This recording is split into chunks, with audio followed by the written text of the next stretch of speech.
Bonjour à tous et bienvenue dans cette toute première vidéo réservée aux membres du blog. Aujourd'hui, je vais vous expliquer la technique que moi j'ai apprise pour sertir une pierre dans un serti-clos. Donc, à tout de suite. Alors, j'ai placé mon serti-clos dans du ciment assertisseur, on appelle ça aussi du shellac. En fait, c'est un genre de... C'est très difficile à décrire. C'est très dur quand c'est froid.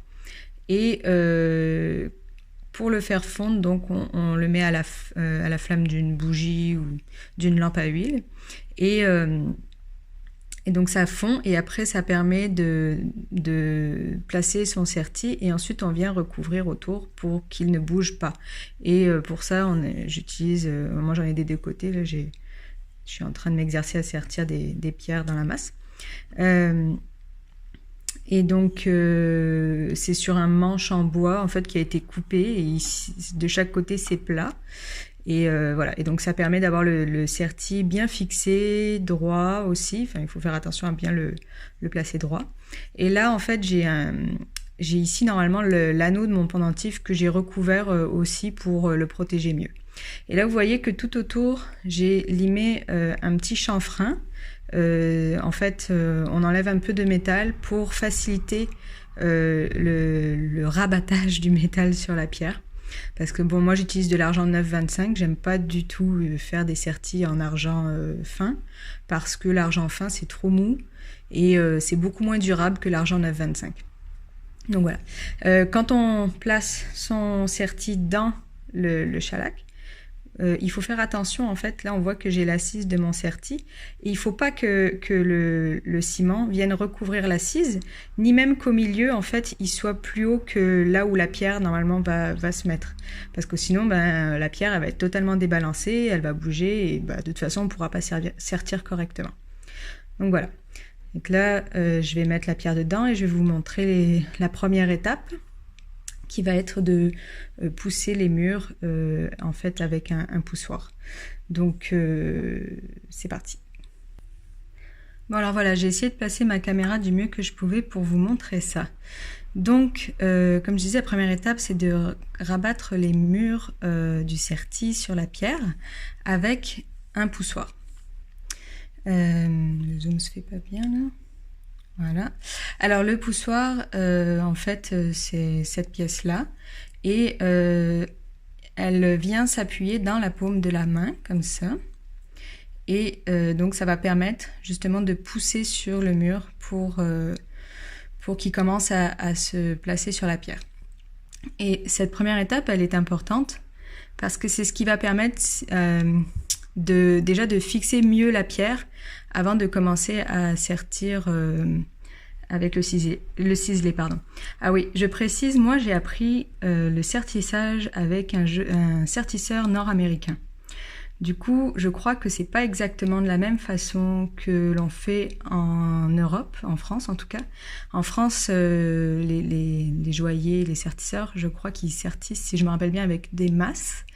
Et moi, j'utilise en fait un ciselet comme les ciseleurs en fait, et un maillet. Mais je vais vous montrer ça après. Mais voilà.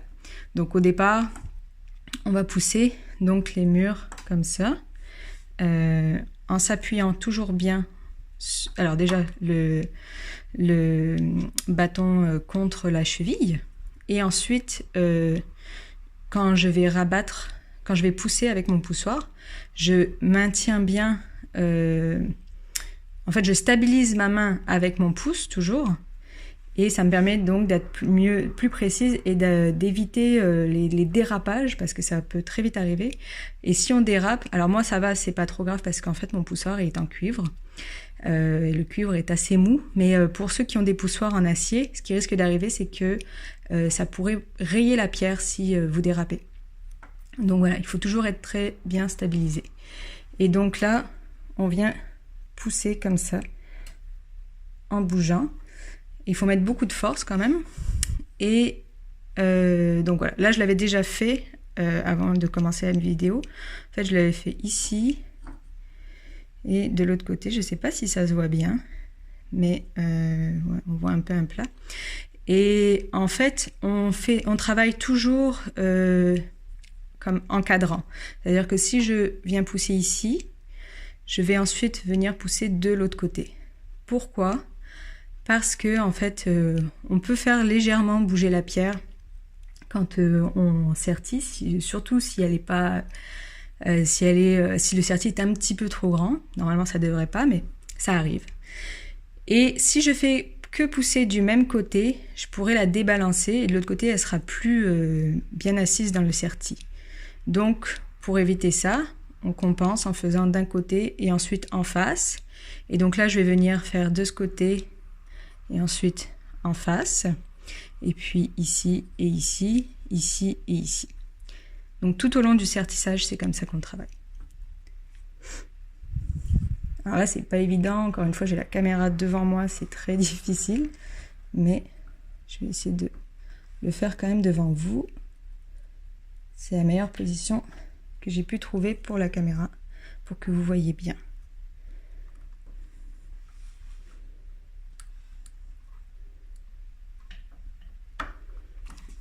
Voilà. Donc, bon, vous comprenez le principe. Je pense qu'en fait, je vais enlever la caméra. Je vais le faire tout le tour, comme je vous ai expliqué, hors vidéo. Et après, je vous retrouve pour le reste. Bon, alors, les murs sont maintenant poussés grâce au poussoir, donc, comme je vous ai montré. Et là, je vais m'attaquer au ciselé. Alors,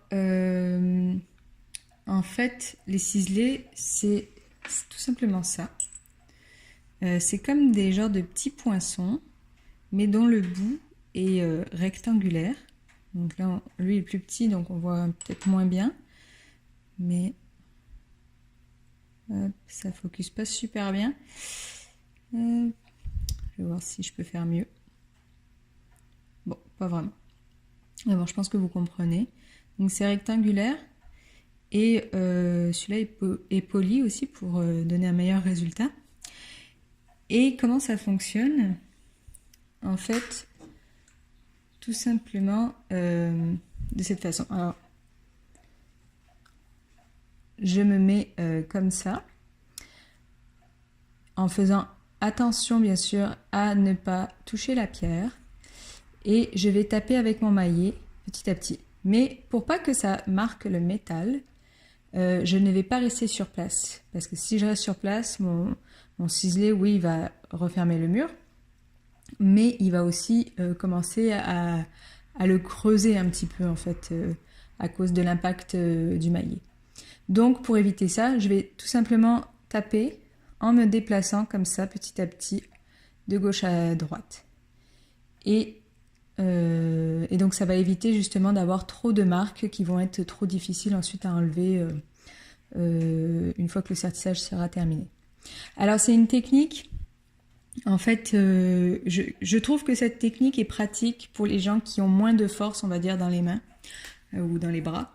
Parce que, en fait, l'autre technique employée par les bijoutiers, joailliers dont je parlais, avec les masses, il faut pousser, en fait, le métal. Donc, en fait, c'est un peu le même principe qu'avec le poussoir, sauf que on va vraiment pousser plusieurs fois tout autour et il faut de manière à ce que vraiment tout vienne se refermer parfaitement sur la pierre. C'est super bien parce qu'en fait, ça donne un travail très très propre, sauf qu'il faut quand même beaucoup de force, moi je trouve. Et donc le ciselé, c'est bien, voilà, pour les personnes qui ont moins de force dans les bras. Le problème du ciselé, par contre, c'est que ça nécessite d'avoir un étau. Voilà, comme vous voyez, j'ai mis mon bâton dans un étau parce qu'on a besoin de ses deux mains, donc comme vous l'avez vu. Voilà, donc ça c'est un inconvénient. L'autre inconvénient, c'est que, bon, c'est vrai que même si on se déplace, ça laisse un peu de marque. Mais franchement, ça c'est quand même facilement rattrapable. Moi, en général, j'ai même pas besoin... Enfin, on lime ou alors on peut rattraper ça aussi avec les petites meulettes en silicone. Donc voilà.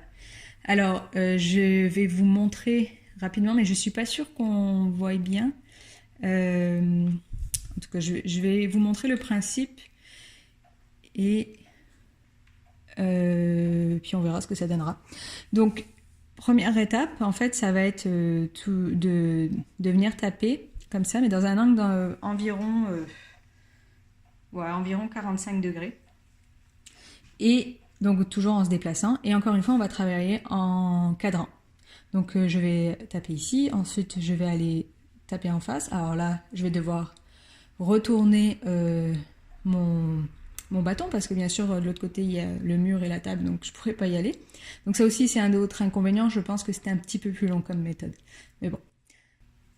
Ensuite, bien sûr je vais taper ici, en face, ici, en face, ici, en face. Bref, de façon jusqu'à ce que j'ai fait tout le tour, une première fois à 45 degrés. Ensuite, la deuxième fois, je vais refaire un tour, mais cette fois à pratiquement 90 degrés, comme ça pour que ça aille bien se refermer sur la pierre.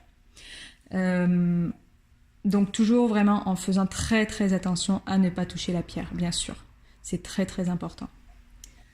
Alors, c'est parti. Je vais essayer de le faire, de me placer de façon à ce que vous voyez. Donc,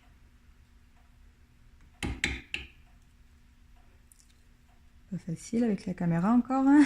Toujours dans mes jambes.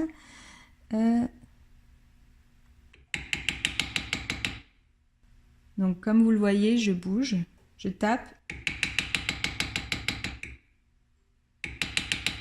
et je bouge mon ciselet en même temps. Ça, en fait, ça fait comme un peu l'effet d'un petit marteau-piqueur, si vous entendez le bruit. Donc c'est ça, et ça va rabattre le métal petit à petit.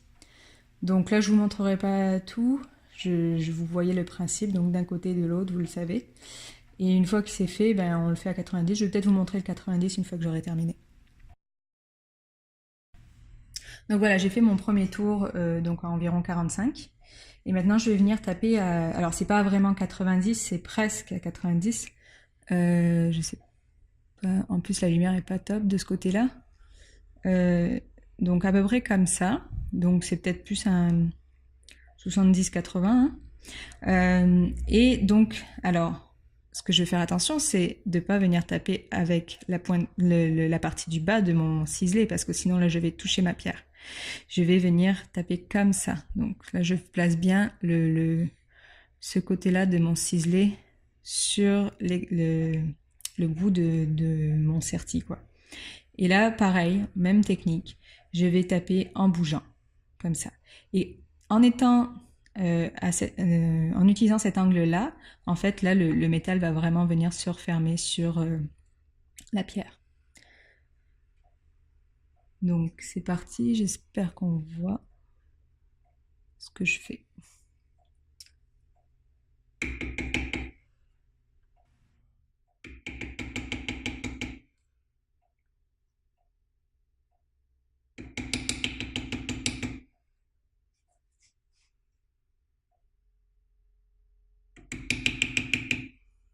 Voilà. Et là encore, je travaille donc en cadran.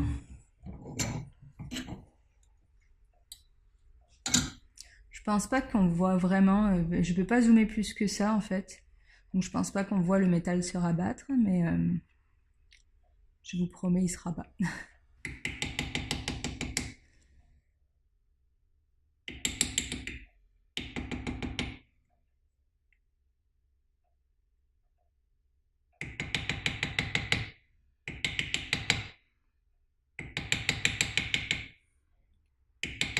Donc il n'est pas nécessaire de taper trop fort, hein, ça sert vraiment à rien ça.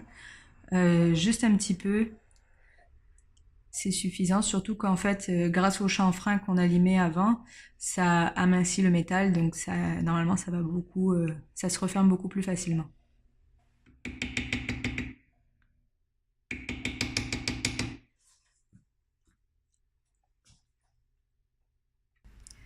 Alors voilà, là c'est terminé avec les ciselets. Donc en fait, voilà, vous voyez, si on a vraiment fait attention à ne pas taper trop fort et à se déplacer régulièrement tout au long du sertissage, il n'y a pas trop de marques. Et en plus, le métal est pas... Enfin, ça va, il y a quand même une régularité tout autour. À part peut-être un petit peu ici où j'ai... désolée pour le focus. Où j'ai peut-être un peu plus écrasé qu'ailleurs.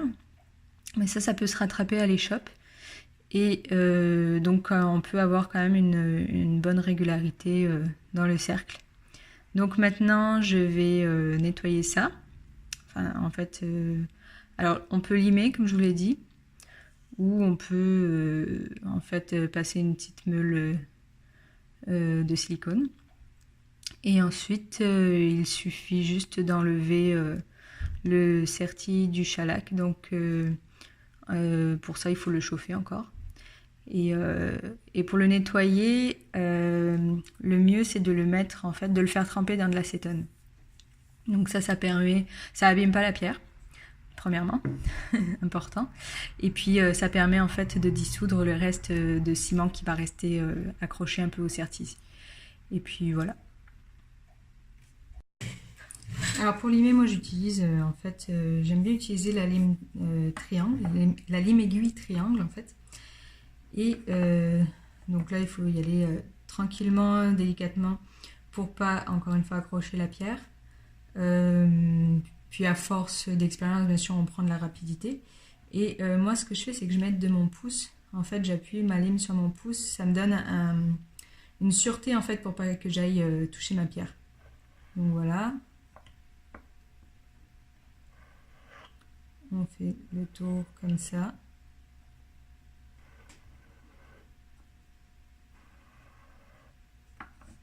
Tranquillement, on enlève les marques.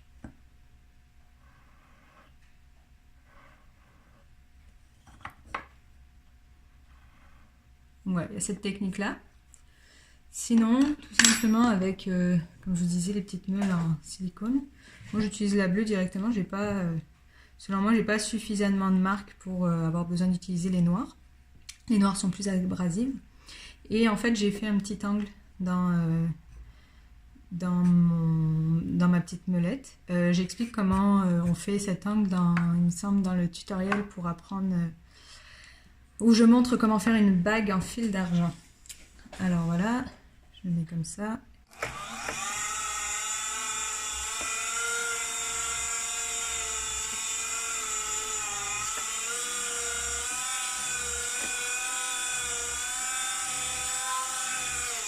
Donc voilà, et encore une fois, on fait attention à ne pas toucher la pierre.